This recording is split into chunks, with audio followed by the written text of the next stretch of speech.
ഞാനൊരു സിനിമ എഴുതിട്ട് തേടി വരുമായത്. ആദ്യം ഈ സിനിമയ്ക്ക് ആരുടെ ഇൻ്റർവ്യൂ ഇതുവരെ എടുത്തിട്ടില്ല. തുടരും സിനിമയുമായി ബന്ധപ്പെട്ട് ഇന്ന് വരെ ആരുടെ ഇൻ്റർവ്യൂ എടുത്തിട്ടില്ല. പക്ഷേ ആദ്യം ഈ സിനിമ റിലീസിന് ശേഷം ആദ്യം എടുക്കുന്ന എൻ്റെ ഷൈജോടെ അടുത്താണ്. സന്തോഷം കേട്ടോ.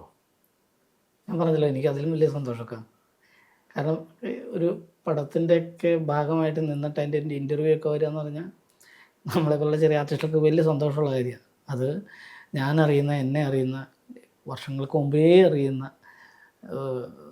ഇക്ക വന്ന് എൻ്റെ ഇൻ്റർവ്യൂ എടുക്കുക എന്നൊക്കെ പറഞ്ഞാൽ എനിക്ക് സന്തോഷമുണ്ട്. ഇക്കയുടെ എനിക്ക് മനസ്സ് തുറന്ന് സംസാരിക്കാൻ പറ്റുന്നതിൽ സന്തോഷമുണ്ട്. എനിക്ക് തോന്നുന്നു ഒത്തിരി യാത്ര നമ്മൾ ചെയ്തിട്ടുണ്ടല്ലേ, നമ്മൾ വർഷങ്ങളായിട്ടുള്ള ബന്ധം. തീർച്ചയായിട്ടും നമ്മുടെ യാത്ര നമുക്ക് ഓർത്താൽ ബൈക്കിലേക്ക് പോയിക്കുന്ന ചിരിയും വരും, സങ്കടവും വരുന്ന യാത്രകളുണ്ട്. പക്ഷേ ഒത്തിരി യാത്രയിലൂടെയാണ് ഇപ്പോൾ ലാലേട്ടൻ്റെ കൂടെ ഒരു സിനിമയിൽ എത്തുന്നതല്ലേ. സിനിമകൾ ചെറുതൊക്കെ കുറേ സിനിമകൾ ചെയ്തിട്ടുണ്ട്, സ്റ്റേജ് ഷോകൾ ചെയ്തിട്ടുണ്ട് അല്ലേ, മിനി സ്ക്രീനിൽ മിന്നി തിളങ്ങിയിട്ടുണ്ട്. പക്ഷേ ബിഗ് സ്ക്രീനിൽ ഇന്നത്തെ തുടരും എന്നൊരു സിനിമ കണ്ടു കഴിഞ്ഞപ്പോൾ എന്താണ് തോന്നിയത്? സിനിമ കണ്ടു പറഞ്ഞാൽ സത്യം പറഞ്ഞു കഴിഞ്ഞാൽ ലാൽ സാറിൻ്റെ ഈ നടനം, അതായത് സാറിൻ്റെ പ്രകടനം കണ്ടെങ്കിൽ ഇരുന്ന് പോയി എന്നല്ലാതെ, ഇരുന്ന് പോയി എന്ന് പറഞ്ഞു കഴിഞ്ഞാൽ ഭയങ്കരമായിട്ട് സാറും പ്രകാശ് ഓർമ്മ സാറും ശോഭന മാമും, പിന്നെ എന്തിനാ പറയണ കൂടുതൽ, കാരണം തരുൺ സാർ അതുപോലെ അത് മേക്ക് ചെയ്ത് വെച്ചേക്കുള്ളൂ. ഒരു രക്ഷയില്ലാത്ത രീതിയിൽ മേക്ക് ചെയ്ത് വെച്ചേക്കുന്നു. മ്യൂസിക് എല്ലാം കൂടി നമ്മളെ ശരിക്കും കടുത്തൊരു സിനിമ പ്രേമി ഇരുന്ന് സിനിമ കാണുന്നൊരു ഫീലിലാണ് ഞാൻ ആ പടം കണ്ടത്. അതുകൊണ്ട് തന്നെ ഭയങ്കരമായിട്ട് ആസ്വദിച്ചു. തിയേറ്ററിൽ നിന്ന് ശരിക്കും പറഞ്ഞാൽ കരഞ്ഞു പറഞ്ഞാൽ ജനം മൊത്തം പടം കണ്ടിട്ട് തിയേറ്റർ വിട്ട് ഇറങ്ങിപ്പോയിട്ട് എനിക്ക് ഇറങ്ങാൻ പറ്റുന്നുണ്ടായിരുന്നില്ല.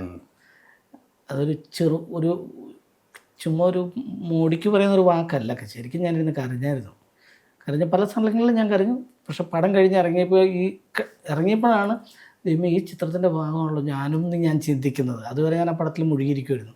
അതുകൊണ്ട് ശരിക്കും ഞാൻ കരഞ്ഞിട്ടാണ് ഞാൻ കുറച്ച് നേരം കഴിഞ്ഞിട്ട് ഒന്ന് ഫ്രീ ആയതിനു ശേഷമാണ് ഞാൻ ഇറങ്ങിയിട്ട് ഞാൻ മാറി നിന്ന് കുറച്ച് നേരം ഇങ്ങനെ ചിന്തിച്ച് ആ ക്രൗഡും ഇത്രയും നല്ലൊരു പടം മേക്ക് ചെയ്ത ഇറക്കിയ ഡയറക്ടറെ കാണാൻ പ്രേക്ഷകരായിട്ടുള്ള ആൾക്കാരും പിന്നെ ഇൻ്റർവ്യൂസ് എടുക്കാനുള്ള ആൾക്കാരും എല്ലാവരും നിൽക്കുന്ന കണ്ടപ്പോൾ ശരിക്കും അഭിമാനവും സ്നേഹവും സന്തോഷവും തോന്നി. കാരണം ഈ ഒരു വലിയ ചിത്രത്തിൻ്റെ, അതായത് ചെറിയ ചിത്രം എന്ന് പറഞ്ഞിറക്കി വലിയ ചിത്രമായ ഈ തുടരുവിൻ്റെ ഒരു ഭാഗമായിട്ട് നിൽക്കാൻ കഴിഞ്ഞതിൽ ഒരുപാട് സന്തോഷം. അതാണ് തുടരും ഇറങ്ങിയപ്പോൾ എനിക്കും എൻ്റെ കുടുംബത്തിനും എന്നെ ഇഷ്ടപ്പെടുന്ന എൻ്റെ കൂട്ടുകാർക്കും ഒക്കെ ഉള്ളത്. Ultra modern kitchen devices. ഒരു കിച്ചണിൽ വേണ്ട എല്ലാ ലേറ്റസ്റ്റ് ബ്രാൻഡുകളും ഇവിടെയുണ്ട്. ലോകോത്തര ബ്രാൻഡുകൾ, ഒറിജിനൽ പ്രോഡക്ട്സ്, വൈഡ് റേഞ്ച്.